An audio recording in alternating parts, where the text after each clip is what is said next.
So shall we start with a question that comes up multiple times in different words, which is basically, should I wait to market my property?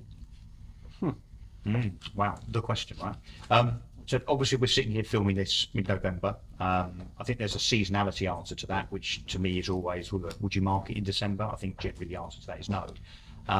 But we can all take, I guess, a different view on the way we think 2023 is going to unfold in terms of the market.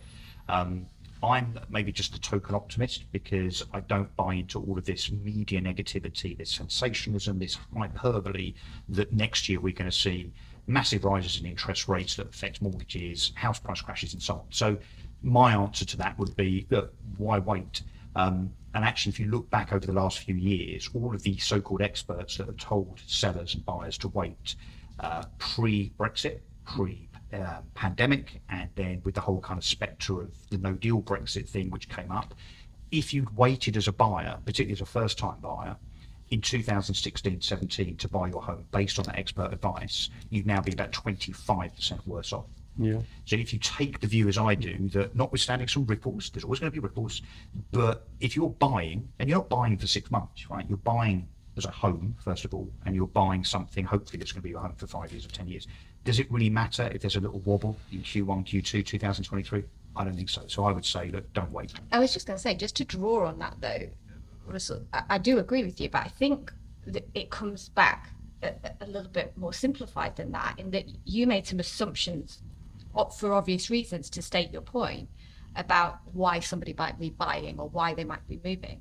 I think we need to get better at saying, why are you moving, first of all? Actually listening to the client, asking the right questions, then making the right advice. So positioning ourselves, we talk about it all the time, being that trusted advisor to them. So rather than just, everybody move, everybody should buy now or put your house on the market right now.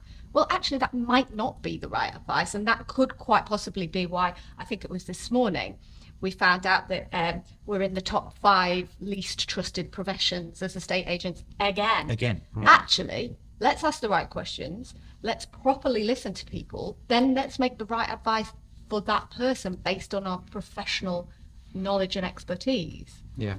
There's an own situation with hostage negotiators, isn't there? Which is, you have to understand the motivation behind the stance to know what you're dealing with. And if you don't know the motivation behind the stance, you're going in with one hand tied behind your back. In contrast to that, though, down to that point, is the question. A direct answer to the question, I would say, what are you waiting for?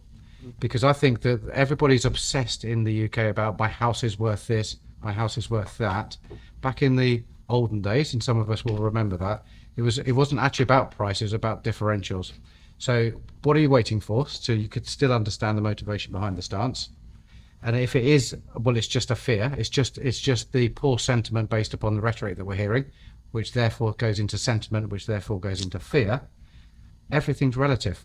So what you lose on the swings, you gain on the roundabouts. Just use the right agent that's going to transact properly for you. Yeah. I think people are going to have to get used to higher interest rates, full stop. We're kidding ourselves at the last, 4 or 5, maybe more, 7 or 8 years of my mortgage is at 1.25%. It's just, why would I not have... That's not normal. It's not normal. It's been, we all remember interest rates at sort of 13, 14%. So I with you, they're not going to go that high. I really don't believe that. But we are going to see mortgages at 4, 5, 6% for a period of time, and I would guess it's quite a long period of time. So that is going to be the new norm, rather than crazy low or stupid high. New norm.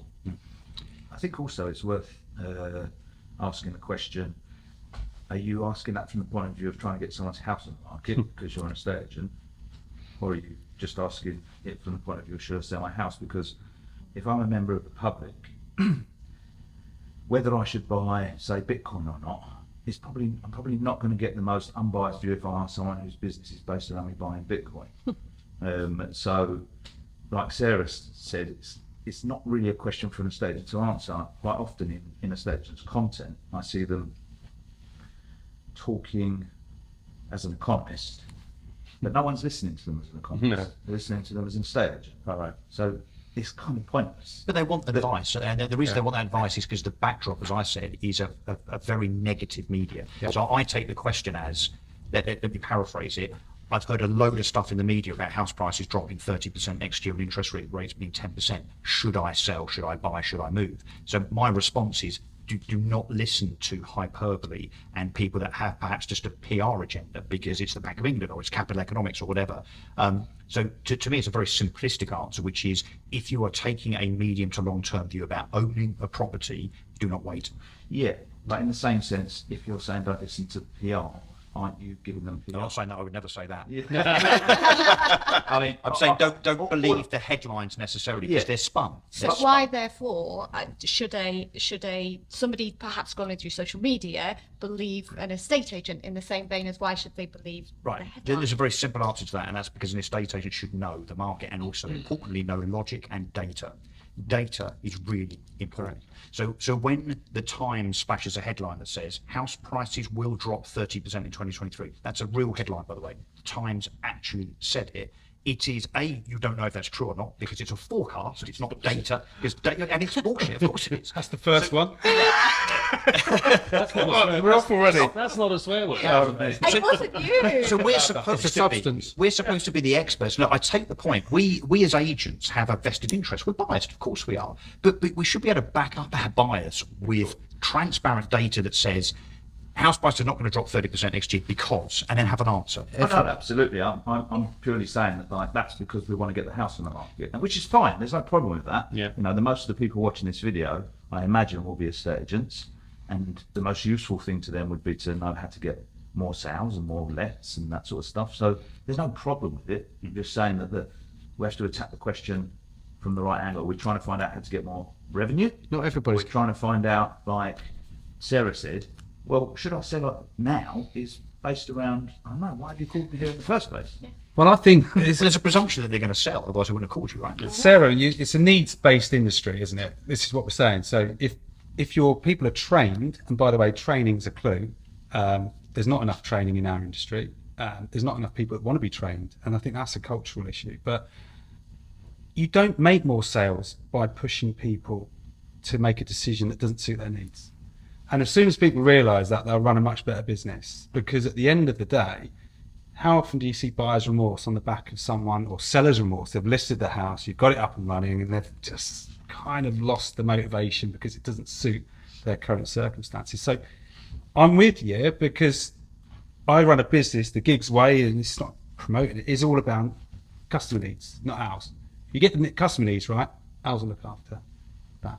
So, yeah. I think allowing people to make an informed decision, Absolutely. because at the moment you've got media that are stifling sentiment. Yeah. They're sucking out any confidence in the marketplace, falsely so. Yep. Show data, show facts. I'm a great believer of that.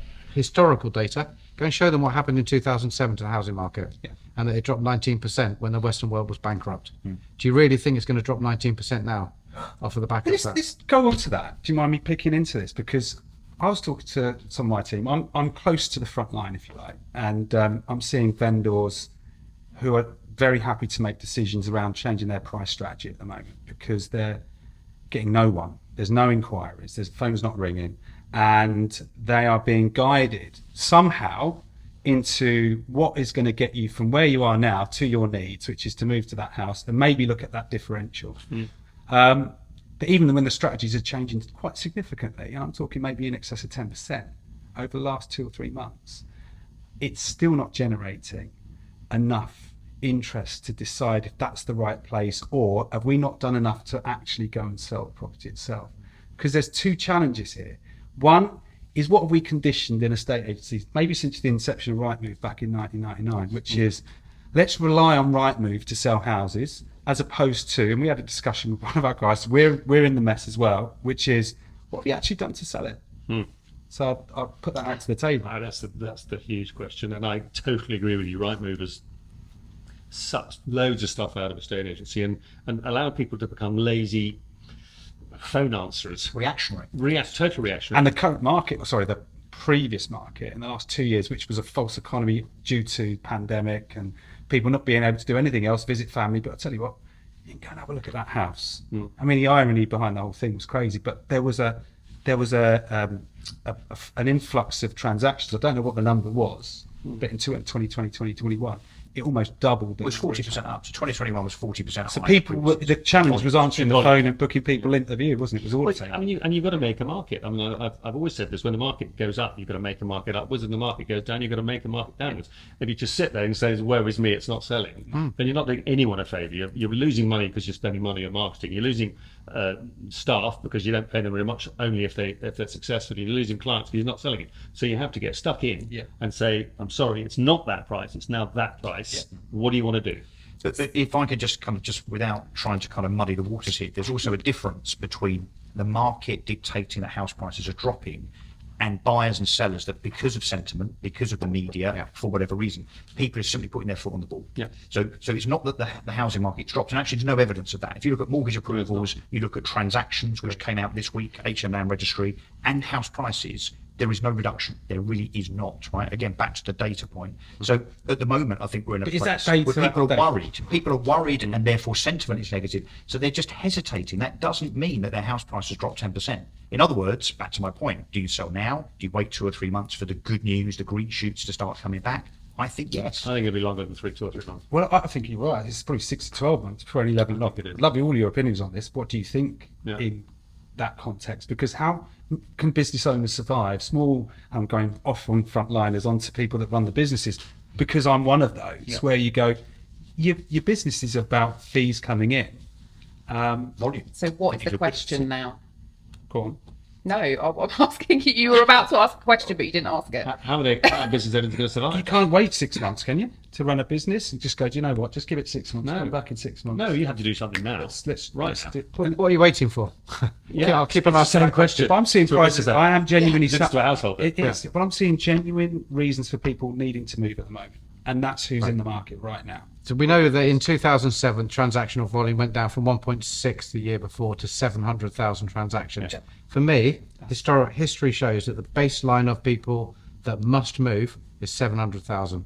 Any more than that is an active marketplace. Discretionary. Yeah, it's discretionary. Yeah, might be different reasons for that discretion, but it's discretionary.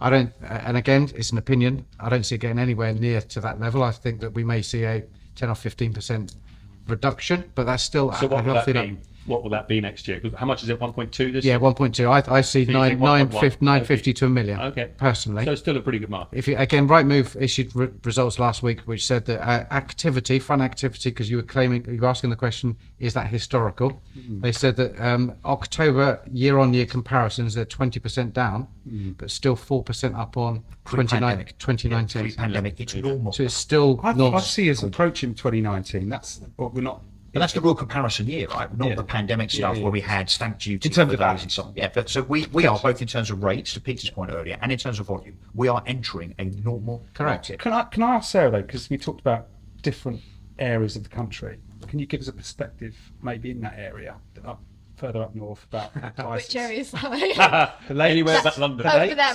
Well, the area that you're used to, I suppose. That maybe you've got more of a. It's interesting. I have more of a sort of, certainly, I mean, it's like global, but that would be ridiculous. Much more of a national perspective now. But obviously, I am based in the north, and you know, I'm still sort of strong to my roots, kind of thing. And I often, when these conversations take place, I feel passionately about making sure there is a discussion around the fact that, you know, the market up there is different, largely driven by house prices and fees. Okay, you know, you are looking at a vastly different average house price in sort of the boroughs of Much more Great volume.